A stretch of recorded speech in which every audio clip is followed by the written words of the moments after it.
renege, right? So in your career, have there ever been anything that you feel like you would want to take back in your life? What is something that you regret doing? It's a lot. I mean, I ain't career. I think life shit, nigga. We all made dumbass mistakes. Yeah. You know what's funny? I probably never publicly talked about this. Like, I got it to only one real, I guess, big. My first TMZ situation was when my homegirl got. I had to my homegirl pulled off, left me there by myself, so I had to fight this big nigga that whooped my ass for trying to sue me. Hilarious. Big white guy and shit. And so, like, what I regret is I wish I would have just stayed in the car. Hilarious. Because I got out the car to defend her and she drove off. Yeah. I was like, wait. Oh, that shit was real. Yeah, I remember. Yeah, it really happened. And so, like, that shit was real. And it was so crazy because, like, I mean, now I like beat the case and all that shit. And so the judge looked at this nigga like, come on, man. But anyway, it was so, I regret that just because it was so stupid. I really should have played that cooler. But I knew he wanted to fight me. You know, you little to somebody, like, I'm going to hit this nigga with all my might, and it didn't do shit. I think I hit his shoulder. Where you was from, Tennessee? No, Chicago. So this is in Chicago. This nigga worked for, what you work for, Papa John's at the time? It was so crazy. That was Chicago? It was Chicago. Oh, yeah, it was Chicago, so crazy as shit. And I remember the police showed up, and I was like, oh, I'm glad to see y'all. And they arrested me like, nigga, look at my glasses. He won. What the fuck you arrested me for? Is Bernie Mac from Chicago? Motherfucker, he is from motherfucking Chicago. Okay, I want to make sure. Bernie motherfucking Mac. Yeah. So was that one? It was slippery. Was he And one? then I just do this, right? I've never done that part of spades. That part of spades. I never done that part of Fuck you, Wayne. You my partner, nigga. You ain't supposed to laugh. But I ain't never done that part of spades, cutting. So we up one. We up one right You now. picked a good partner. Bernie motherfucking Mac.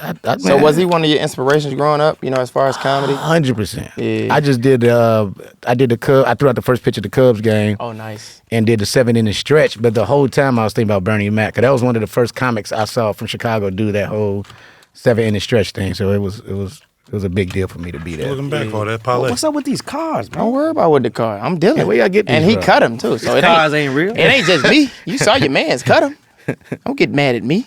The Lord is blessing me right now.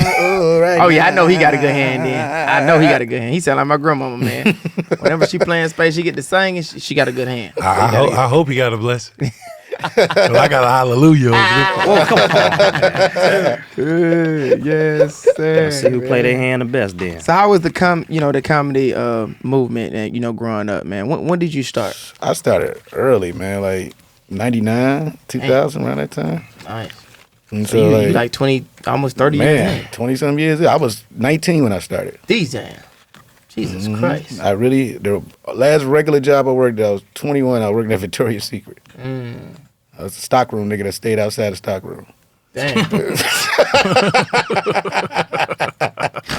hanging out on the floor. Like, I was dressed up, nigga. All the other niggas was dusty. They got a whole suit. Yeah. Like, nigga, you ain't even working on the floor. So, me being from social media, man,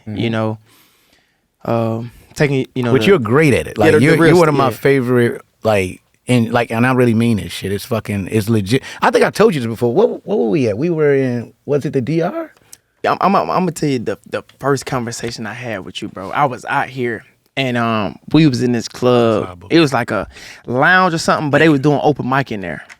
And you was just back there chilling. And I probably did like 7 minutes or something like that. And after I got off stage, and he was like, man, I support you. I've been watching you. You just like keep doing your thing, And I don't think it was a good night for me, like with those 7 minutes. But you came up to me after the show. You was just like, hey, don't worry about that. Keep doing your goddamn thing. I've been seeing your videos, shit like that. But you gave me that confirmation. I remember I followed you on the ground. No, you're brilliant. And then like what I respect about you, and I once again I think it was a DR. Yeah. And I was just like, hey fam, look.